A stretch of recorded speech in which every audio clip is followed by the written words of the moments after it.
Hi, I'm Geraldine Lepine, and I'm going to show you a new way to carve pumpkins. It's fun and a little different from the way pumpkins are usually carved.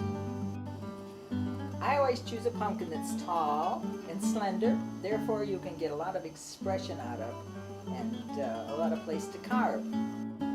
I choose large knives, small knives, and ones that are sharp, and I start by peeling off a thin layer of pumpkin skin on one side of the pumpkin, chosen for its shape. Since the nose is the highest part of the human face, I choose a place along the pumpkin that appears to be a great place for a nose to pop out. Don't be afraid to carve deep, as the pumpkin is much thicker than you think it is. Therefore you can go quite deep to bring out the shape of the nose, carving away cheeks first. According to the magazine picture I'm using as a little help along, you can choose where to put your eyes. They should be across from each other, but it all depends on what pattern you're going by or what choice you have in a face. But the eyes are important to decide what kind of an eye you want, open, shut. Mine happens to be a squinty one. To make the eyelids prominent, we carve back into the pumpkin, because being the farthest away from the rest of the face, naturally you charge into the pumpkin to form the lid at the bottom and at the top, leaving just a fine slit for the eye, which I'll continue on with later on. Right now we start carving in the nose and peeling back some of the skin from the cheeks to accentuate the nose will protrude farther than the cheeks. Now when placing the worry lines or the accent lines in, deep cuts, and many of them are wonderful just to accent everything around the mouth, around the cheeks, forehead, worry lines, scary lines. The more the merrier. Every once in a while you have to maybe sharpen a small knife that you want to do a lot of detail with. It's best to always work with sharp tools, and to make your cuts as neat as you can, because then you can cut back into them and not go too deep, and you can always repair as you go along and accentuate as you go along and carve deeper or more shallow as you see fit. The mouth.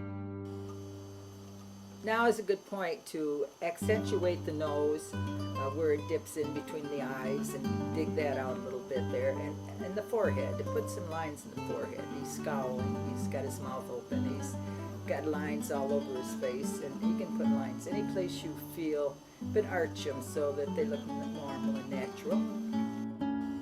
Back in the 50s sometime I saw an article in the Parade magazine that this man had thought of this and had taken the skin off and carved things on the pumpkin. That was pretty neat, so I tried it, and it was fun. And of course, the more you carve these, the more depth you get at it, and the funnier things you think of to carve. And I'm always looking for pictures of people or magazines or cartoons that have great expression and would be very carvable for a pumpkin face, and that's how I got into it.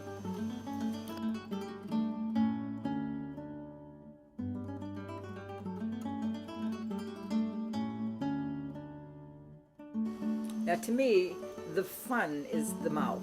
That's the most interesting part, because that's the fun part. Where you carve, you plan ahead, carve the teeth where you want them and leave them, and just let them sit there and start carving out the part you want to remove. You've already planned where you want to have the tongue, or if you want a tongue, or if you want teeth in the bottom.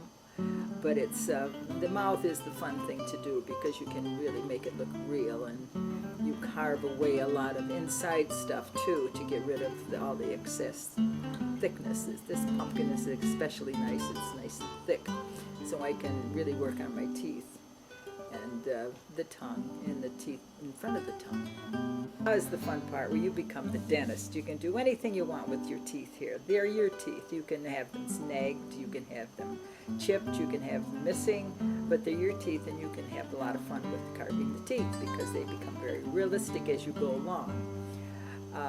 You can improve on your teeth this way, and I choose to have just normal teeth in this guy because he's in agony enough. He's screaming.